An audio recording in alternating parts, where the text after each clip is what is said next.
Hello everyone. तो आज का टॉपिक स्टूडेंट्स हमारा रहेगा CSIR नेट 2020 में आए हुए कॉम्प्लेक्स एनालिसिस के क्वेश्चंस डिस्कस करेंगे। ठीक है, तो सबसे पहला क्वेश्चन हमने लिया है, पार्ट सी के क्वेश्चन है दोनों के दोनों। तो लेट डी डोमेन दी हुई है ओपन यूनिट डिस्क एंड एक फंक्शन दिया हुआ है डी से डी के ऊपर होलोमॉर्फिक एनालिटिक दिया हुआ है। F0 पे 0 F'0 पे 0 दिया। Which of the following possible values पूछ रहा है F½ पे। ठीक है, तो यहाँ से अगर इसको अच्छे से ऑब्जर्व कर सकते हो, अगर माइंड में स्ट्राइक करता है सबसे पहले तो हमारा ध्यान जाता है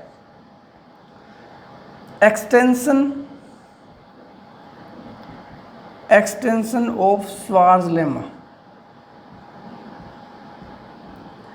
वहाँ पे हमने क्या किया था कि सबसे पहले तो आपका D टू D पे एक एनालिटिक फंक्शन होना चाहिए। ठीक है, साथ में D टू D दिया है तो Fz less than equal to 1 होगा। ये भी हम कन्फर्म बोल सकते हैं क्योंकि इसने यूनिटिक्स ली हुई है D को। ठीक है, तो Fz की वैल्यू भी आपकी लेस देन 1 आने वाली है। पहली कंडीशन दे दी। दूसरी कंडीशन F0 पे 0 दिया हुआ है, यानी यहाँ से, और F'0 पे 0 दिया हुआ। तो हमने क्या पढ़ा हुआ है कि Fz लेस देन 1 आए उसका mod, and 0 z is equal to 0 is m order for Fz। यानी कि अगर 0 आपको m ऑर्डर का दिया हो तो हमने किया था Fz mod less than equal to z to the power m, और F'0 पे वैल्यू हमने निकाली थी minus less than equal to m factorial. ये प्रूफ किया था हमने श्वार्ज़ लेमा के अंदर, एक्सटेंशन श्वार्ज़ लेमा में। तो यहाँ से ये लग रहा है। ठीक है, तो एक बात नोट कर सकते हो आप, क्वेश्चन ये है कि F0 पे 0 दिया है, F'0 पे 0 दिया है, यानी कि कम से कम इसका 2 ऑर्डर पॉसिबल होगा कि क्या पता F' not equal to F" not equal to 0 आए। यानी कि पहली पॉसिबिलिटी यही है कि नेक्स्ट डेरिवेटिव करोगे वो 0 नहीं आएगा, यानी कि वहाँ से हम बोल सकते हैं कि 0 m की जो लिस्ट वैल्यू है वो क्या है 2। या तो m की वैल्यू 2 होगी, जो ऑर्डर होगा, ऑर्डर जो आएगा वो 2 से बड़ा या इक्वल आ सकता है। पहले बात यहाँ नोट करने वाली ये थी, यानी कि अगर हमने कम से कम माना तो उस केस में हमारे Fz की value less than equal to mod z to the power m, यानी कि 2। हमें चाहिए वैल्यू F½ की, F½ यानी कि हाफ का square less than equal to 4, यानी कि F½ की जो वैल्यू आएगी वो लेस देन इक्वल टू 4 आएगी। यानी कि 2 तो हमने कर ली क्योंकि मिनिमम पॉसिबिलिटी यही थी। लेकिन अभी इनको कैसे हटाएं? अब m जब 2 से बड़ा होगा, यानी कि पॉसिबिलिटी m3 हो जाए। जब m3 होगा तो आप लिखोगे Fz मोड लेस देन, क्या आएगा, mod z to the power m, यानी 3। इस केस में आप अगर 3 लेते हो तो F½ की वैल्यू है लेस देन इक्वल टू 1/8। तो ये तो पॉसिबल होगी नहीं क्योंकि पॉसिबिलिटी मिनिमम 2 ली थी हमने, वहाँ से अपने 2 ऑप्शन तो आ गए। जब थर्ड लेंगे तो ये 2 ऑप्शन भी कैंसिल हो गए, यानी कि ये आ सकते हैं, पॉसिबल हैं M2 पे, लेकिन ये 2 वैल्यूज़ कभी पॉसिबल नहीं हो पाएंगी क्योंकि देखो आगे ऑर्डर बढ़ता जा रहा है तो वैल्यू और छोटी होती जा रही है, लेकिन ये तो बड़ी वैल्यूज़ हैं, इसलिए हम यहाँ से इनको नेगलेक्ट कर सकते हैं। ठीक है, इस तरह से हमने यहाँ पे ऑप्शंस नेगलेक्ट करके या सिलेक्ट करने थे बाय यूजिंग एक्सटेंशन और Schwartz lemma. Next question student, F holomorphic यानी कि एनालिटिक फंक्शन दिया हुआ है इस डोमेन D के अंदर। सपोज दैट, पहला ये बोला कि सपोज करो F का जो मोड है, यानी कि F की वैल्यूज़ या तो 1 हो सकती है या 1 से ग्रेटर हो सकती है ऑन D, और फिर F0 पे इसने value they the iota. Which of the flowing possible values of F², यानी कि ये पूछ रहा है कि आप जो गिवन कंडीशन है आपको, वहाँ से आप क्या बोल सकते हो कि F² क्या हो सकता है। ठीक है, चलिए जी करते हैं फिर। तो यहाँ पे अगर आप ध्यान से देखो, इससे पता चल रहा है अपने को कुछ ना कुछ कि f की मिनिमम वैल्यू दी हुई है।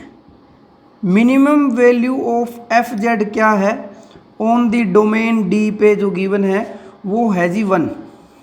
कम से कम 1 अटेंड करेगा, ये हमने माना है, ये इसने जो दे रखा है, ठीक है। क्योंकि पॉसिबल वैल्यू चेक करनी है तो पहला काम हम यही करने वाले हैं कि इसकी मिनिमम वैल्यू हमें 1 दी हुई है। फिर इसने बोल दिया जी f0 आयोटा आ गया, ये दो कंडीशन, यानी यहाँ से अपना क्वेश्चन बन रहा है, मिनिमम वैल्यू आ रही है। अगर आप रिकॉल करो मिनिमम मॉडुलस प्रिंसिपल को, मिनिमम मॉडुलस प्रिंसिपल, वहाँ क्या था, सबसे पहले फंक्शन आपका non zero and non constant होना चाहिए, डेफिनेशन जो की थी। और फिर क्या बोला था, अगर नॉन जीरो नॉन कांस्टेंट है तो जो मिनिमम वैल्यू होगी, minimum value attend at the boundary of the domain, domain की बाउंड्री पे ही मिनिमम वैल्यू अटेंड होगी अगर आपका function non zero non constant है। यानी कि फिर हमने उल्टा केस भी किया था इसका कि मान लो इसने अंदर डोमेन की अगर मैक्सिमम वैल्यू फाइंड आउट कर ली, यानी कि अंदर आपको एक ऐसा पॉइंट मिल गया जिसकी मोड वैल्यू क्या आ रही है, इसकी मिनिमम वैल्यू के बराबर आ रही है, तो वहाँ से हमने बोला था ये फंक्शन क्या हो जाएगा, कांस्टेंट। तो इसी रिजल्ट से मिनिमम मॉडुलस प्रिंसिपल से ये क्वेश्चन आपका सोल्व हो रहा था।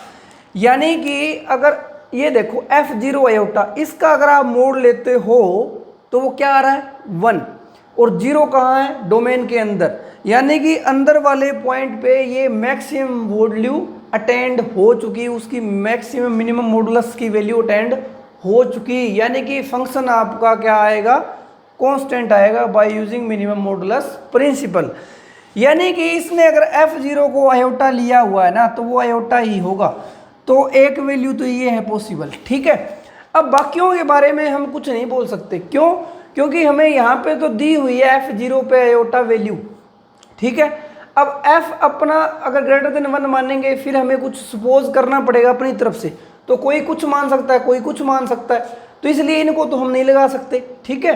तो वहाँ से पॉसिबल वैल्यू आपकी आयोटा आएगी जो गिवन कंडीशन से है, ठीक है। इन गिवन कंडीशन से हम इतना ही बोल सकते हैं, इसने सपोज दैट किया हुआ है।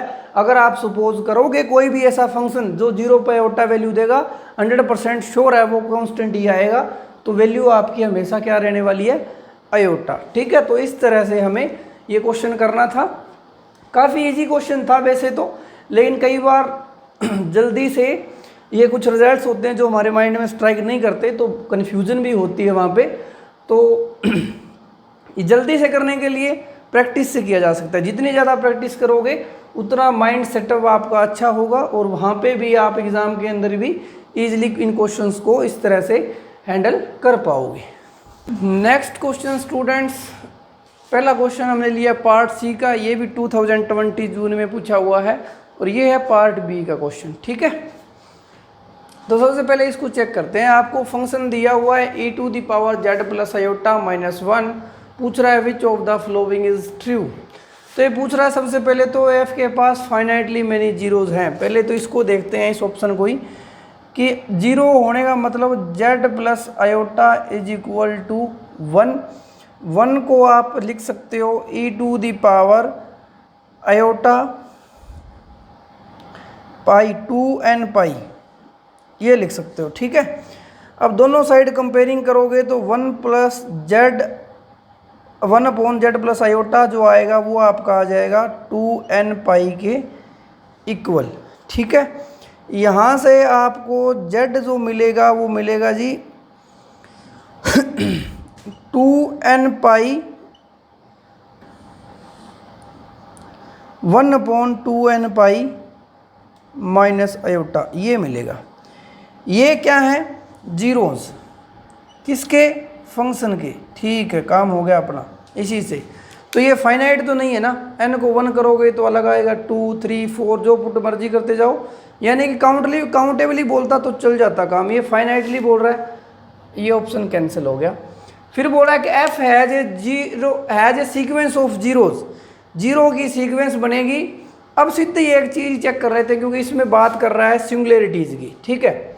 अब इसके लिए सिंगुलरिटी चेक करो, जो फंक्शन दिया हुआ है उसका प्रॉपर डिनोमिनेटर, पहले जिसने हमारी वीडियोस नहीं देख रखी सिंगुलरिटीज़ की तो वो सिंगुलरिटीज़ की पहले वीडियो देखे कि कैसे चेक करते हैं, तो वहाँ पे हमने किया था। तो इसका प्रॉपर डिनोमिनेटर जो होता है वो क्या देगा, पोल, तो ये तो कभी जीरो होगा ही नहीं, तो यहाँ पे पोल तो आने वाले ही नहीं है। ये क्या बोल रहा है कि F as a sequence zero that converges to pole, pole आएंगी नहीं इसके।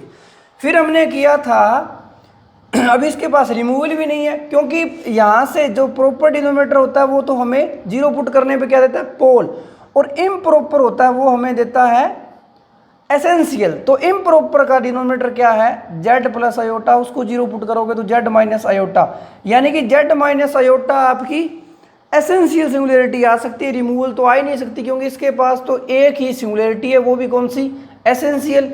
ये सेकंड ऑप्शन में बोल रहा है कि रिमूवल सिंगुलरिटी की नहीं। अब ये ऑप्शन बच गया और यहाँ से करेक्ट भी हो रहा है। ये देखो जीरोज की सीक्वेंस बन रही है जो कन्वर्ज करेगी माइनस आयोटा को, और माइनस आयोटा यहाँ पे क्या है, एसेंशियल सिंगुलरिटी, तो आपका ऑप्शन डी करेक्ट हो जाएगा, ठीक है। तो इस तरह से ये हमें क्वेश्चन करना था, ठीक है जी। अब चलते हैं नेक्स्ट क्वेश्चन पे। सबसे पहले तो एग्ज़ाम में ऐसा क्वेश्चन दे के कन्फ्यूज़ करने की कोशिश हुई थी, लेकिन इसने डायरेक्ट रिजल्ट ही पूछा था, अगर आप ध्यान से चेक करोगे तो क्या बोला हुआ है, p को पॉजिटिव इंटीजर, यानी कि इसको z to the power integer है, z स्क्वायर क्यूब ऐसा आएगा, ठीक है। और फिर पूछ रहा है कि एनालिटिक फंक्शन है इसमें, ठीक है, r की वैल्यू 1 से बड़ी बताई है, इसके पास एक जीरो है ओनली, बस हैज जीरो ओनली बोला हुआ था, हैज ए ओनली 1 जीरो, एक ही जीरो बोला हुआ था, और जेड नोट यानी कि उस जीरो का जो मोड था वो आर से कम था, यानी कि डायरेक्टर बोल रहा है कि जो जीरो आएगा वो डी के अंदर आने वाला है। डी के अंदर आने का मतलब उसकी जो मोड वैल्यू वो लेस देन आर, यानी कि इसके अंदर ही आएगा। एंड इट्स मल्टीप्लिसिटी, मल्टीप्लिसिटी भी दे दी, क्यू मल्टीप्लिसिटी है, ये फॉर्मूला पूछा है। तो हमने डायरेक्ट किया था, ये हमारी थ्योरम थी आर्गूमेंट, आर्गूमेंट में जब किया था यहाँ पे हमारा जी ऑफ जेड आ जाता है, एफ जेड पहले पोलिनोमियल होना चाहिए, वहाँ पे आप लगा सकते हो। तो पहली पॉसिबिलिटी हम ये चेक करते हैं कि फंक्शन को हम पोलिनोमियल मानते हैं, ठीक है, एनालिटिक दिया हुआ है। तो उस केस में हमने किया था कि ये जो फॉर्मूला होता है हमारा 1/2 पाई आयोटा और गामा जो भी आपको रीजन दिया हुआ है, ये सर्कल दिया हुआ है, तो वहाँ पे F dash Z by F Z साथ में अगर जी जेड आ जाता था ना, तो वहाँ पे हमने फॉर्मूला किया था कि सबसे पहले तो एफ जेड पोलिनोमियल होना चाहिए, तो हम अपनी तरफ से मान सकते हैं, ठीक है, हम नेगलेक्ट कर देंगे ऑप्शन, क्योंकि अगर हम मान के चलें एक ही पॉसिबिलिटी इस रिजल्ट को आप कर पाओगे पोलिनोमियल के केस में। तो वहाँ पे हमने किया था कि आप सम करो मल्टीप्लिसिटी यानी कि ऑर्डर ऑफ जीरोज को हमने एन से नोटेट किया था, इनटू जिस जीरो की बात कर रहे हो आप ऑर्डर ऑफ एन उसी की वैल्यू पुट की थी हमने, I12 n किया था, माइनस में p आ रहा था, वहाँ पे भी हमने क्या किया था, ऑर्डर ऑफ pi जो पोल्स आ रहे थे और उनकी वैल्यू पुट की थी pi g में, ठीक है। अब ये एफ जेड एनालिटिक है तो पोल तो इसके पास है ही नहीं, तो ये आएगा ही नहीं, यानी कि यही आने वाला है।